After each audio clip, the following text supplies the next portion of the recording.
आप सुन रहे हैं कहानी बेइंतहा सफर इश्क का भाग 38। खिन मन के साथ भूमि संस्था निकलने को तैयार थी। उसका नाश्ता अभी भी मेज पर जस का तस रखा था, पर उसने उधर पलटकर ही नहीं देखा। वे अपने पर्स में जरूरी सामान डालती जो ही पलटती है, सामने अरुण को खड़ा पाती है। पर उसे देख पहली बार एक अनजाना भाव उसके चेहरे पर लाती वे बाहर निकलने वाली थी, पर अरुण की आवाज़ सुन वहीं ठिठक कर रह जाती। भाभी, नाराज हो मुझसे? भूमि जानकर अपनी भावनाओं को समेटती दूसरी ओर देखने लगती है। भाभी, देखो मैंने आज शराब नहीं पी, तभी आपके सामने आया हूँ। अरुण नजरें झुकाए उसके सामने खड़ा था। भूमि के चेहरे पे आश्चर्य के भाव तैर आए। आपसे माफी मांगने आया हूँ। कब से हिम्मत जुटा रहा था ये कहने के लिए, आखिर मैंने अपनी भाभी माँ का दिल दुखाया है। भूमि हैरान उसका चेहरा देखती, अब उसके पास आती बढ़कर उसके सर पर हाथ फिराती हुई कह उठी, तूने सच में वो जहर छोड़ दिया? यही मेरे लिए बहुत है। अरुण, तुझे पता नहीं सकती आज मैं कितनी खुश हो गई हूँ। इतने दिन बाद फिर से मेरा अरुण वापस आ गया है। भूमि खुशी के मारे उसका माथा चूम लेती है। उसकी आंखें खुशी के मारे झलक आई थी। तो आपने मुझे माफ कर दिया? अरे पगली, माँ बेटे से कैसा भी। वे कहते कहते गंभीर हो उठी, पर अरुण, तूने उस रूप में बहुत कुछ खोया है, बहुतों को नाराज किया है। अब तुम अपना जीवन फिर से शुरू कर रहे हो तो मैं चाहूंगी तुम सबसे पहले उनसे जाके माफ़ी मांगो। तुम समझ रहे हो ना मैं क्या कह रही हूँ? हाँ, इसलिए सबसे पहले मैं आपसे मिलना चाहता था। अब मैं डैड के पास जाऊंगा, भी योगेश से भी ना जाने मैंने क्या क्या कह दिया। अरुण के हाव भाव और भी गंभीर हो जाते हैं। सब छोड़, अभी पहले मेरे पास बैठकर नाश्ता करो। वो उसका हाथ पकड़कर बैठाती हुई कहती है, और वहीं बैठ जाता है। भूमि अब ट्रे उसके सामने रखती हुई कहती है, जहर ने क्या हालत कर दी तुम्हारी। कहती हुई उसके माथे के कोने में लगी बैंडेज को शौक से देखने लगी। अरुण अब ट्रे ध्यान से देखता हुआ पूछ उठा, आप बिना नाश्ते की जाने वाली थी ना, मेरी वजह से? नहीं। भूमि जानकर उनकी बात अनसुनी करती हरिमन काका को जो ही आवाज़ लगाने वाली थी, वे उसी पल कमरे में एक ट्रे लिए प्रवेश करते कह उठे, हम जाने थे इसलिए बिटिया का नाश्ता यहीं ले आए। वे जाते हुए ट्रे का सामान उसके आगे सजाने लगते हैं। अरे वाह काका, आप तो बिना कहे सब समझ जाते हैं। भूमि हंसती हुई कहती है, अरे हमको तो पता ही नहीं चलता, वो तो उजला आके हमको बताई। वो सामान रखते रहे। अच्छा? भूमि आश्चर्य प्रकट करती अरुण की ओर देखती है। सच कहे तो आज ठाकुर जी के चरणों में गिरकर उन्हें दंडवत करने का मन हो रहा है। ऊपर वाले ने भी नसीब में क्या क्या दिन दिखाए। वे अरुण को स्नेह से निहारते हुए कह उठे। भूमि भी उसी भाव से कह उठी, काका, सब नसीब का लिखा होता है, तो फिर दुआएं किस लिए होती? इस पर वे सहजता से मुस्कुरा उठे। काका, आप इस वक्त सारे काम छोड़कर सबसे पहले उनका कमरा ठीक कीजिए और सारा कचरा उठा के ना बाहर फेंक दीजिए, समझे ना आप? हाँ बहू जी, अब बिटिया के कमरे में उस जहर की गंध तक भी नहीं रहेगी। काका खुशी से झूमते हुए चल देते हैं। वर्तिका के लिए उसके लिए रात दिन में कोई खास फर्क नहीं था, बस हर एक दिन जैसे बीता जा रहा था। वह सूखी आंखों से कांच पर उभर आई ठंडी ओस को उंगली से दिशाहीन कर रही थी। तभी कोई आवाज उसके कानों में पड़ी। वे पलट कर आवाज की दिशा में देखती है। उसे कमरे में कोने में खड़ी उसकी एक दूसरी मेड रीना मोबाइल को अपने होठों के पास लाती फुसफुसाती ही बोल रही थी। वर्तिका थोड़ा और ध्यान से सुनती तो उसे जो सुनाई देता है उसे वैसे टोकती हुई पुकार उठी। वह जल्दी से मोबाइल काट कर वर्तिका के सामने खड़ी थी। किसको क्या हुआ है? तुम किससे बात कर रही थी? वर्तिका के गौर से देखने पे वे थोड़ा घबरा जाती है। बोलो ना, क्या हुआ है किसी को? मैंने सुना अभी तुम किसी से बात कर रही हो कह रही थी ना। हाँ, वो मैंने उनको मना कर दिया मैडम, पर वो सुनती ही नहीं, बार बार मुझे कॉल कर रही है। अब मैं ना फ़ोन बंद करके रख देती हूँ। कौन नहीं सुन रहा? बात क्या है मुझे बताओ तो। वो रानी है ना मैडम जी, वही फ़ोन कर रही है। मैं बोली उसको कि बाद में बात करते हैं, पर सुनती ही नहीं। अब क्या करूँ, उसका बच्चा बीमार है ना, इसलिए हड़बड़ा गई। कौन रानी? फिर जल्दी से याद करती हुई वह खुद से कह उठी, अरे हाँ, वो तुमसे पहले जो रहती थी वो कहाँ गई? मैं तो उसे भूल ही बैठी। तभी रीना बुरी तरह से घबरा कर वर्तिका के सामने से हटकर उसकी ओर पानी और दवाई बढ़ाती हुई कहती है, मैडम जी आप ही दवाई ले लीजिए। वर्तिका दवाई लेती हुई पूछती है, क्या वही रानी है? उसी का फ़ोन आया है तुम्हारे पास? वे बस धीरे से हाँ में सर हिला देती है। क्या हुआ है उसको? कल से देखा भी नहीं मैंने उसको। वो नौकरी छोड़ दी ना उसने। अच्छा, क्यों? इस पर वह फिर चुप्पी साध लेती है। बोलो ना। वो क्या है मैडम जी, उसने गलती की ना, इसलिए साहब ने उसे नौकरी से निकाल दिया। अब उसके पति के बाद से उसका यही नौकरी सहारा थी। अभी उसका बच्चा बीमार है तो दवाई के वास्ते पैसा मांग रही। वर्तिका को बात समझते देर न लगी कि रानी से क्या गलती हुई होगी। गई तो वह थी, पर उस बात का खामियाजा उस रानी को भुगतना पड़ा। वह तुरंत ही उठकर कमरे से बाहर निकल गई। अगले ही पल वह रंजीत के पास थी और उसके पास आती वह तुरंत कहने लगी, भैया वो रानी को मुझे वापस अपने काम में चाहिए। कौन रानी? वह उसकी ओर गौर से देखने लगा। वही जिसको आपने मेरी वजह से निकाल दिया, पर मुझे वो वापस अपने पास चाहिए। वर्तिका जिद करती ही बोली, तो क्या इसे हटाना है? अब कि वो दरवाजे पे खड़ी रीना की ओर इशारा करता हुआ पूछता है। ओहो भैया, मुझे इसे भी नहीं निकालना और मुझे वो भी चाहिए बस। ओके ठीक है, अभी। वे पैर पटकती जिद करती हुई कहती है। इस पर रंजीत हंसते हुए उसके सर पर हाथ फिराते हुए कहता है, ठीक है अभी तुरंत बुलवाते हैं। नहीं, अभी आप बस उसे पेमेंट करके रख लीजिए, फिर वह कल से ज्वाइन कर लें। जैसा हुक्म मेरी प्रिंसेस। लाड से अपने भाई के कंधे से लगती ही वर्तिका कह उठी, आप दुनिया के ना सबसे अच्छे भैया हो।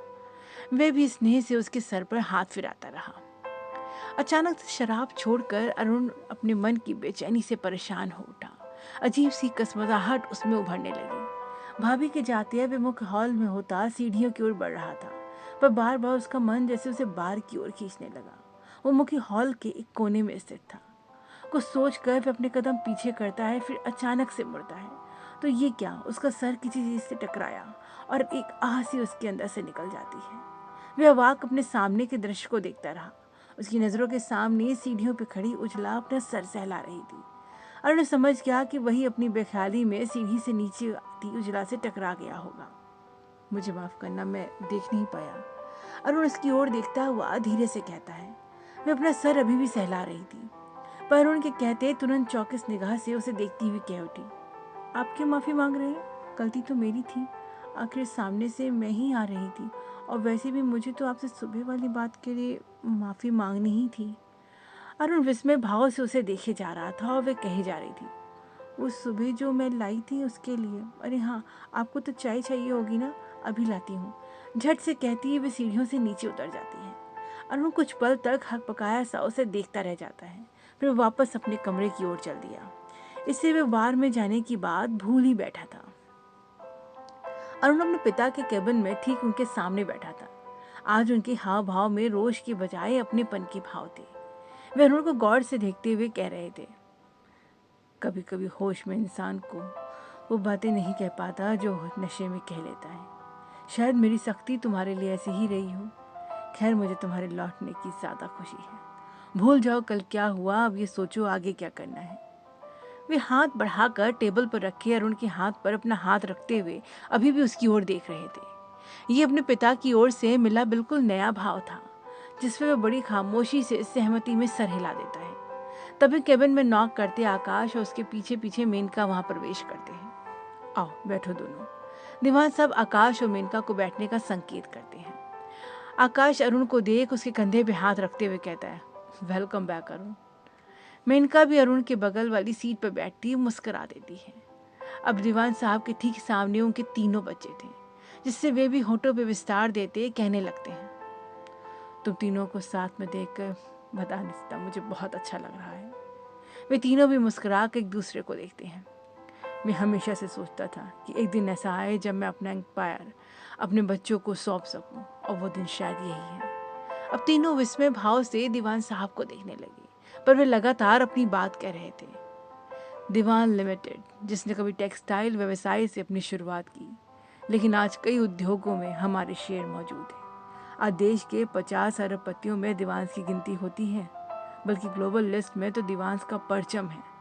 और ये दीवांस इंटरप्राइजेस को बनने में कोई एक दिन का समय नहीं लगा। मेरे पूरे 40 साल की मेहनत है इनकी नींव में। इसे कतरा कतरा करके मैंने एम्पायर बनाया है। अपनी 21 साल की उम्र में मैंने इसे बनाने का सपना देखा और इसे आज यहाँ लाकर खड़ा किया। जबकि तुम तीनों जिस एम्पायर पे खड़े हो वो पहले से ही तैयार है, लेकिन इसे बनाए रखने के लिए तुम्हें मेहनत करनी है, क्योंकि पहली पोजीशन पाना जितना आसान है उससे भी मुश्किल है उसमें बने रहना। तुम लोग सोच रहे होगे ना कि ये बात मैं तुम्हें क्यों बता रहा हूँ। वे अब कैबिन में टहलते हुए अपनी बात कह रहे थे, क्योंकि जिस चीज़ को बनने में वर्षों लगते हैं उसे बिखरने में ज़रा भी वक्त नहीं लगता।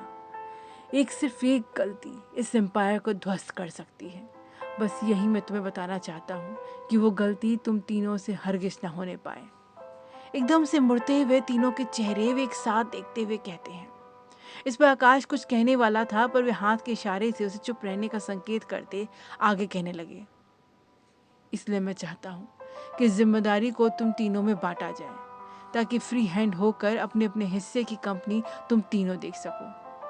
आज से कंपनी में तीनों के शेयर बराबर होंगे। हालांकि कुछ शेयर भूमि के भी हैं, पर उन्हें अभी आकाश ही देखेगा, क्योंकि अब तक आकाश ने बहुत मजबूती से कंपनी को संभाला है, और यही मेरी तुम तीनों से भी उम्मीद है। यही कारण है कि मैं हमेशा से यही चाहता था कि बोर्ड ऑफ मेंबर्स में परिवार के लोग ज़्यादा रहें। इससे कंपनी का अधिकार क्षेत्र अपना बना रहता है।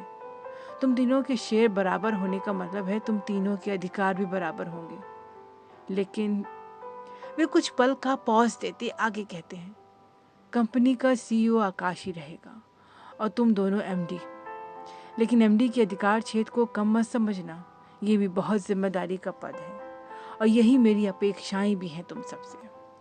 बिल्कुल डैड, तीनों साथ में सहमति देते हैं। इसे दीवान साहब के चेहरे पर गर्वीली मुस्कान छा गई थी। अब अक्सर रूबी सेल्वन के घर रुक जाती। इस वक्त उसकी बाहों में चैन से लेटी थी। सेल्वन खुली आंखों से उसे देख रहा था। रूबी के चेहरे पर सुकून और विश्वास की गहरी शांति छाई थी, जिसे जानकर नजरअंदाज करता सेल्वन चुपचाप अपनी बाहों से छुड़ाता हुआ उठ जाता है। वह फिर रूबी को ध्यान से देखता हुआ ये ताकीद करता है कि वे गहरी नींद में हो। फिर बिना आहट उठकर उसका पर्स खंगालने लगा। उसके पर्स से उसका मोबाइल और डायरी निकाल कर उसे देखता हुआ उसका मोबाइल लेकर उसे अपने लैपटॉप में लगाकर कुछ डाटा ट्रांसफ़र करने लगता है। वह रूबी के उठने से पहले ही इस प्रोसेस को जल्दी से ख़त्म कर देना चाहता था। वह लगातार अपनी एक निगाह रूबी पर बनाए हुए था, और रूबी सेल्विन के ख्वाबों में चैन से सोई थी। अरुण को पता था कि उसने अपने यार का दिल दुखाया है, तो अब उसे मनाने खुद ही उसे जाना होगा। वह इस वक्त उसके नर्सिंग होम में था, जहां सामने की कुर्सी पे योगेश अपने बगल में बैठे मरीज को सुनता अपने सामने की कुर्सी पे बैठे अरुण को अनदेखा कर रहा था, जिस पर अरुण हल्की मुस्कान से लगातार उसे देख रहा था। अरुण योगेश के बगल में बैठा मरीज कोई मोटा सेठ था, और गोलगप्पा जैसे गालों पे आते पसीने को बार बार पोंछता गहरी गहरी सांस ले रहा था। हाँ बताएं, क्या परेशानी है आपको? डॉक्टर साहब, मुझे भूख नहीं लगती और नींद भी नहीं आती। योगेश अपने सामने के लेटर पैड पर झुका हुआ हामी भरता है। 2 कदम चलता हूँ तो घबराहट होने लगती है, इसलिए गाड़ी से ही आता जाता हूँ। आपने कहा था कि पसीना निकलना ज़रूरी है, तो मैं 1 आध घंटे के लिए कमरे का AC भी बंद कर देता हूँ। सच कहते हैं डॉक्टर साहब, बड़ा पसीना निकलता है तब। उस गोलगप्पा जैसे सेठ की बात सुन अरुण की हंसी छूट जाती है, जैसे योगेश गंभीर आंखों से अरुण को देखकर फिर उस सेठ को देखने लगता है। लाइए चेक करता हूँ, कहता हुआ वह अपना स्कोप ढूंढने लगता है। इस पर अरुण मेज पर से एक रजिस्टर के नीचे उसे इशारा करता हुआ कहता है, ये रखा है। योगेश अरुण को जानकर अनदेखा कर रहा था, इससे वह उसे बिना देखे स्टेथोस्कोप उठाते हुए कहता है, पता नहीं कौन बोल रहा है, मुझे तो वो दिखाई भी नहीं दे रहा। क्यों डॉक्टर साहब, आपको इतना बड़ा आदमी दिखाई नहीं दे रहा? पर मुझे तो दिखाई दे रहा है। सेठ अब अरुण की ओर ध्यान से देखता हुआ योगेश से कहता है, लेकिन योगेश अभी मुंह बनाए हुए अरुण की ओर ना देखकर सेठ की ओर देखता हुआ कहता है, आप गहरी गहरी सांस लीजिए।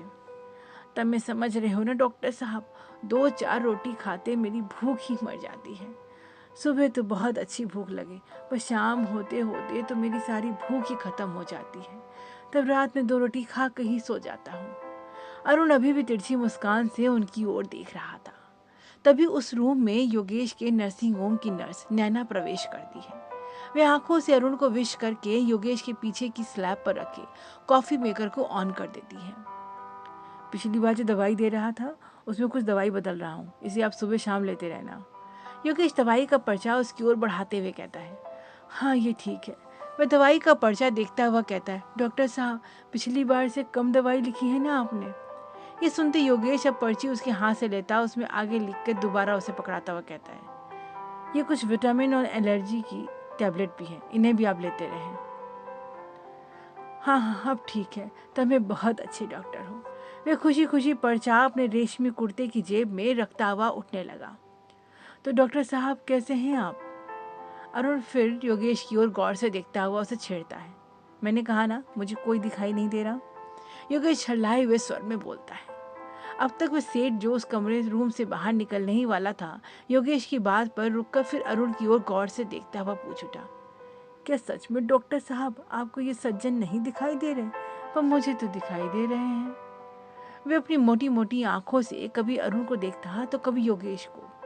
जहां अरुण के चेहरे पे हल्की स्माइल थी, वहीं योगेश अभी भी मुंह फुलाए हुए था। सेठ की बात सुनते योगेश तुरंत भन्नाए हुए स्वर में बोल उठा, रोकिए सेठ जी, आपको इंजेक्शन लिखना तो भूल ही गया। नैना इंजेक्शन तैयार करो। इंजेक्शन की बात सुनते सेठ जी की तो जैसे हवा ही निकल गई। वे तुरंत घबराते हुए बाहर निकलते हुए कहते हैं, अरे नहीं नहीं यही दवाई ठीक है, जय राम जी की डॉक्टर साहब। उसके निकलने के अंदाज पे सभी हल्के से मुस्कुरा उठते हैं। सेठ के जाते ही नैना 2 कॉफी के कप उनके बीच रखती, मुस्कुरा कर उन्हें देखती हुई बाहर निकलती ही बोल उठी, मैं बाकी के पेशेंट अभी होल्ड पर रखती हूँ। नैना बाहर चली गई। पर योगेश अभी भी अरुण के विपरीत देख रहा था कि तभी उसकी आह निकल गई, क्योंकि जब योगेश उसकी तरफ नहीं देख रहा था तब उसकी उंगली उसने गर्म कप में छुआ दी, जिस पर योगेश उस पर बिगड़ उठा। ऐसा कर पूरा कप उड़ेल दे मुझ पर, क्योंकि तुम्हें तो ये सब करने का राइट मिला है ना। चलो कम से कम मैं डॉक्टर साहब को दिखा तो, उस सेठ के अंदाज में बोलता हुआ अरुण कहता है। हाँ मुझे तो दिख रहे हो, पर तुम्हें मैं कैसे दिख गया आज अचानक से, क्यों? क्योंकि कल रात तो मेरे सपने में आया था तो सोचा आज साक्षात देखा हूँ। तो ठीक है देख लिया ना, तो अब जा। अरे कॉफ़ी तो पी लूँ, अरुण एक सिप लेता हुआ कहता है। वैसे तेरी गालियों से ज़्यादा स्ट्रांग नहीं है। गाली को तो ना मैं तुझे महापुराण सुनाता, बहुत गुस्सा आ रहा है तुझ पे। ओके ओके अब बाहर चल, फिर जो जी में आए सुना लेना। अरुण की बात पे योगेश थोड़ा नखरे से कहता है, रुक जा थोड़ी देर, क्यों मेरी रोजी रोटी में लात मार रहा है, कुछ मरीज और तो देख लूँ। हाँ हाँ उस मोटे सेठ की तरह और कितने को उल्लू बनाएगा। मुझे लेता हुआ अरुण कहता है, मैं उसे उल्लू नहीं बना रहा हूँ, उन जैसे लोगों को ना खुद ही उल्लू बनने मज़ा आता है। ये बस हर चीज़ खरीदना चाहते हैं, इनको बस चले तो अपने हिस्से की सांस भी ना दूसरों से निकलवा लें और उस बचे समय पैसा बनाते रहें। अगर मैं इससे कहता एक्सरसाइज करो सब अपने आप ठीक हो जाएगा, तो पता है ये क्या करता, ये अपना डॉक्टर बदल देता, ना कि अपना तौर तरीका। इसलिए जो दूसरा कमाने वाला था मैंने कमा लिया, सिंपल। हाँ हाँ समझ गया, दूसरों के रूल में कोई फ़र्क नहीं आया। ये दुनिया हमेशा ऐसी ही रहेगी, उपभोगकर्ताओं की दुनिया है ये। हाँ अरुण ये दुनिया ऐसी ही रहेगी, इसलिए दोस्त इसके साथ समझौता कर लो तो ज़्यादा बेटर है। इस पर अरुण एक गहरा श्वास छोड़ता हुआ कप पर अपनी उंगली फेरने लगता है। तब तो योगेश फोन पर नैना को अगला मरीज भेजने को कहता है। रानी वापस आकर अपने काम में लग गई। वर्तिका उसकी वापसी पर खुश थी, पर उसे ध्यान से देखती हुई कह रही थी, अब तो तुम्हारे घर में कोई प्रॉब्लम नहीं होगी ना, तुम्हारा बच्चा ठीक हो जाएगा। जी मैडम आप बहुत भली हैं। अरे तुम्हारी माथे पे ये चोट कैसी? वर्तिका अभी भी उसका चेहरा गौर से देख रही थी। इस पर वो थोड़ी घबरा गई, पर वर्तिका दोबारा उससे पूछने लगी तो वह बताने लगी, ये मेरे भाई ने धक्का दे दिया था, वो दरवाजे की कुंडी से लग गई। तुम्हारे भाई ने तुम्हें मारा? वर्तिका उससे सवाल इस तरह करती है जैसे दुनिया की सबसे अजीब बात उससे आज पूछ रही हो। वो क्या है मैडम जी, पीकर उसे खुद का होश ही नहीं रहता, मेरी भाभी को भी रोज ही मारता है। जब मैं उससे बचाने लगी तभी उसने मेरे को धक्का दिया। वर्तिका आश्चर्य से सब सुन रही थी और वह भी बेरोक बोले जा रही थी, मैडम जी ये गरीबी है ना बड़ी बुरी चीज़ है, इसके नीचे जाने कितने रिश्ते रोजाना ही कुचलते हैं। मेरे भाई के पास कोई नौकरी नहीं है ना, तो बस इसी दर्द को भुलाने मेरे भेजे पैसे से दारू पी आता है। अब मैं भी क्या करती, आदमी के बाद से मेरे को मेरे भाई भाभी का ही सहारा है।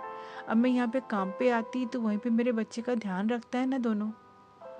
तो मैं तुम्हारे भाई को भी नौकरी दिला देती हूँ, वर्तिका मासूमियत से कहती है। इस पर रानी हल्के से खुद पर हंसती हुई कहती है, मैडम जी, आप किस किस को नौकरी दिलाएंगी? वो तो पूरी गरीबों की बस्ती है और सारे गरीब लोगों का यही हाल है। अच्छा, आपकी दवाई का टाइम हो गया है, मैं दवाई लाती। कहती हुई रानी उठकर दवाई निकालने लगती है, जबकि वर्तिका अचरज भाव से रानी की ओर देख रही थी। देर शाम अरुण वापस आते पोर्च पर उतरते हुए अंदर आ ही रहा था, किसी आवाज पर उसका ध्यान चला गया। गार्डन एरिया पे क्षितिज की आवाज आ रही थी। अरुण उस ओर बढ़कर उसकी ओर देखने लगा। क्षितिज उजला से किसी बात की जिद कर रहा था। चलो ना आंटी, बडी के पास चलते हैं। क्षितिज की जिद पर उजला बार बार जाने का इनकार कर रही थी। ये देख अरुण क्षितिज को आवाज लगाता हुआ कहता है, क्षितिज, तुम्हें पता है ना, बडी अजनबियों संग जल्दी नहीं खुलता। अरुण जानता था कि बडी योगेश तक को देखकर अभी भी भौंक देता था। अरुण अपनी बात कहकर जाने को हुआ तो क्षितिज उसके पीछे से आवाज लगाता हुआ कह उठा था, नहीं चाचू, आपको नहीं पता, बडी तो आंटी का बड़ा अच्छा फ्रेंड बन गया है, बेस्ट वाला फ्रेंड। क्षितिज की बात पर अरुण पलट कर उजला की ओर देखता है, जो जानकर अन्यत्र देखती हुई उससे नजरें चुरा रही थी। अब अरुण बिना कुछ कहे वापस अपने रूम की ओर चल देता है। ये सुबह भी कुछ अलग नहीं थी उसकी, मानो सुबह का सूरज अंगड़ाई लेकर नहीं, बल्कि रात के आंसू पोंछ कर उठा हो। एक और दिन को उगते हुए अरुण खिड़की के पार देखता सिगरेट फूंक रहा था। उसका समस्त ध्यान आसमान पर धीरे धीरे उगते सूरज पर था। अकेला अपने दिन की शुरुआत करता हुआ, न बादलों की हमजोली, न पक्षियों का इंतजार, बस एक फर्ज के दिन की शुरुआत हो रही थी जैसे। इससे अरुण का ध्यान अपने पीछे चला गया। कब अरुण उजला आकर उसके बगल में खड़ी कुछ पल तक उसकी ओर देखती रही, फिर उसकी चूड़ियों की चुगली करते अरुण का ध्यान उसकी ओर जाता है। आप नीचे आ रहे हैं ना? वह उसके हाथ में चाय का कप पकड़ाकर तुरंत ही अपनी बात कहकर चली जाती है। उसका कहा अरुण समझ नहीं सका। फिर कूच घूंट लेने के बाद वह नीचे की ओर चल देता है। वह सीढ़ियां उतरता मुख्य हॉल से होता डाइनिंग एरिया की ओर बढ़ रहा था। जो जो उसके कदम उस तरफ बढ़ रहे थे, कुछ आवाजें उसके कानों में पड़ने लगी, जिसका एक साथ होना उसके लिए भी अविश्वसनीय था। वह संशय में पड़ा 2 पल तक उस ओर देखता रहा, जहां उसे कुछ अलग ही नजारा दिख रहा था। क्षितिज आकाश की उंगली थामे उसे डाइनिंग एरिया तक लाता, उसे पहले से बैठी भूमि के एक कुर्सी छोड़कर बैठ रहा था। आकाश, जो इस वक्त कहीं कॉल में व्यस्त था, उसके इशारे पर बैठ भी जाता है। अब क्षितिज अपनी मम्मी के पापा के बीच बैठा भरपूर मुस्कान से मुस्कुरा रहा था। भूमि प्यार से एक और कौर क्षितिज को खिलाकर मुस्कुरा दी थी। भूमि की नजर ठहरे हुए अरुण पर जाते हैं, वे उस इशारे से वहीं बुला लेती है। अरुण भूमि के बगल की कुर्सी पर बैठ गया। अब उसके सामने बैठी मेनका पर उसकी नजर जाती है, जो उसे गुड मॉर्निंग विश करती अपने मोबाइल को फिर से स्क्रॉल करने लग जाती है। आकाश बात करते करते कॉफी का सिप लेते हुए बोल उठा, टू गुड। जिगना, लगता है आजकल से काम करने लग गए हो ठीक से, एकदम बेस्ट टेस्ट है आज की कॉफी का। जिगना, जो टेबल पर सबके लिए नाश्ता लगा रहा था, ये सुनते कुछ कहने को हुआ तो पीछे से उजला आकर उसके हाथ में कुछ और थमा देती है। इससे वे उसका श्रेय उजला को देते देते रह गया। हाँ, पोहा भी बहुत टेस्टी बना है। मेनका भी कहीं बिना न रह सकी। उजला चुपचाप किचन की ओर चलना चली जाती है। भूमि और अरुण भी अपनी अपनी प्लेट पर खाते हुए मुस्कुराकर हामी भरते हैं। सभी को इस तरह व्यस्त देख क्षितिज चुपचाप अपनी प्लेट से कुछ मटर के दाने निकालकर मेनका की प्लेट की ओर बहाने लगा। बस सामने बैठी मेनका की इस पर नजर जाते वे झट से क्षितिज की टीप लगाती एक चम्मच मटर भरकर उसके मुंह में डाल देती है। इससे उसका नन्हा सा मुंह बन जाता है और ये देख बाकियों की हंसी छूट जाती है। आकाश भी उसके बाल बिगाड़ता हुआ कह उठा, शैतान। इस पर कोई फोन आते उससे बात करते करते अब आकाश जाने को उठ जाता है। गुड, मिल गए ड्राइव, मिलता हूँ तुमसे। धीरे से कहते हुए आकाश के हाव भाव काफी खुश थे। अब वह मेनका की ओर देखता हुआ पूछता है, चले मेनका? आती हूँ भैया, कहते हुए मेनका अब नाश्ता खत्म करके उठ जाती है। आकाश अब घूमती निगाह से अरुण की ओर भी देखता हुआ निकल रहा था, जिससे अरुण धीरे से कहता है, मैं थोड़ी देर में आता हूँ भैया। आकाश अब बाहर निकल गया और उसके पीछे पीछे जाने को हुई मेनका भूमि की ओर देखती धीरे से कह उठी, लगता है आज ये कॉफ़ी वाकई बहुत अच्छी थी। आज तो भैया का मूड बड़ा अच्छा दिख रहा है, नहीं तो हमेशा ही उनकी ना भौई तनी रहती है। देख लेना मेनका, कॉफ़ी का असर ज़्यादा देर तक नहीं रहेगा, अपने नाम की तरफ फिर से मूड बदल जाएगा होगा। भूमि की बात पर मेनका फंसी सी हंसी के साथ बाहर निकल जाती है। अब भूमि भी अपना नाश्ता खत्म करके उठने की हुई तो क्षितिज उसका हाथ पकड़कर उसे टोकता हुआ कह रहा था, मम्मा आपको याद है ना, आपको क्रिसमस वेकेशन पे पहले मेरे स्कूल इवेंट में आना है। डैडू ने भी प्रॉमिस किया है, आप भी आओगी ना? हाँ प्रॉमिस बेटू। उसके सिर पर प्यार से हाथ फेरती हुई उसका माथा चूमती हुई भूमि उठ जाती है। अब टेबल पर अरुण और क्षितिज रह गए थे। उजला अब ट्रे में लाई कॉफी अरुण के सामने और दूध का कप क्षितिज के सामने रखती है। इससे अरुण एक सरसरी निगाह अरुण की ओर उजला की ओर डालता है। उजला बिना उसकी ओर देखे वापस मुड़ने लगी तो क्षितिज की आवाज उसे पुकार उठी, वाह मुझे आज इसी कप में चाहिए था। क्षितिज पूरे मन से कप उठाता हुआ अरुण की ओर देखता हुआ कह उठा, चाचू को पता है मुझे हिंदी रेसिटेशन में फर्स्ट प्राइज में यही कप मिला था। Oh very good. अरुण प्यार से उसके सर पर हाथ फिराते हुए कहने लगता है आजकल आप अपनी पढ़ाई पे बहुत ज़्यादा ध्यान दे रहे हो। ओहो मुझे तो ना पोयम आंटी ने सिखाई थी। क्षितिज जाती हुई उजला की ओर इशारा करता गाने लगता है, छोटी छोटी गैया छोटे छोटे ग्वाल, छोटो सो मेरा मदन गोपाल। क्षितिज की नटखटपन पर मुस्कुराते हुए कह उठा, अच्छा ये बताओ आज स्कूल क्यों नहीं गए? क्योंकि आज छुट्टी थी, वरना मैं अपना स्कूल कभी मिस नहीं करता। कहता हुआ अरुण के आगे अपना दांत चमका उठा। लकी हो भाई, पर मेरी तो छुट्टी नहीं है और मैं चला ऑफिस। कहते हुए उसके बाल बिगाड़ते हुए अरुण उठ जाता है। ओहो, सबके मेरे बाल क्यों बिगाड़ने होते हैं? अपना नन्हा सा मुंह बनाते हुए वे अपना बाल अब दोनों हाथों से ठीक करने लगा था। अरुण का मूड सबके साथ बैठने से कुछ बेहतर हो गया था। अब वे ऑफिस जाने को तैयार होने अपने ड्रेसिंग वार्डरोब के सामने खड़ा था। वे कुछ उलझा हुआ सा कभी कुछ निकालता कभी कुछ ढूंढने लग जाता। ऐसा करते कुछ देर में बिस्तर पे कई शर्ट और टाई इधर उधर पड़े हुए दिखाई दे रहे थे। आखिर ऊब कर वे एक नौकर को आवाज लगाता है। अगले पल खुले दरवाजे से दौड़ता हुआ देवेश उसके सामने खड़ा था। तुमने पिछली बार कब मेरी वार्डरोब ठीक की थी? जब आपने डांटते हुए कहा था कि आपके बोले बगैर मैं आपकी चीज को हाथ ना लगाऊं। वे संकुचाता हुआ बोलता है। हाँ तो तुम यहीं से सामान नहीं रख सकते? अभी भी एक सामान सही जगह पे नहीं है। जो शर्ट मिलती है उसकी मैचिंग की टाई नहीं मिलती और जिसकी टाई मेरे हाथ में है उसके लिए कब से शर्ट नहीं मिल रही, देखो उसमें। वे घबराया हुआ जल्दी जल्दी उसमें से कई शर्ट निकालने लगा। आखिर एक शर्ट हाथ में आते अरुण बोलता हुआ कह उठा, तब से यही शर्ट तो ढूंढ रहा था पर अब इसकी मैचिंग टाई नहीं मिलेगी। वे फिर से कई टाई उसकी आंखों के सामने करता है पर फिर झुंझलाते हुए अरुण कह उठा, छोड़ो उसे, आधा घंटा हो गया तब से मैचिंग नहीं मिला पाया।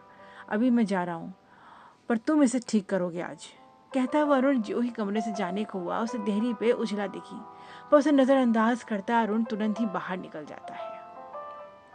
आखिर क्या होगा अरुण और उजला की आगे की जिंदगी में? क्या वे एक दूसरे को पहचान सकेंगे या यूं ही चलती रहेगी अनजानों के संग उनकी जिंदगी? बहुत कुछ बदल रहा है, बहुत कुछ हो रहा है दिवन मेंशन में। जानने के लिए सुनते रहें कहानी। कहानी पसंद आने पे सब्सक्राइब करें, लाइक करें और अपने मित्रों से साझा करना बिल्कुल ना भूलें। धन्यवाद।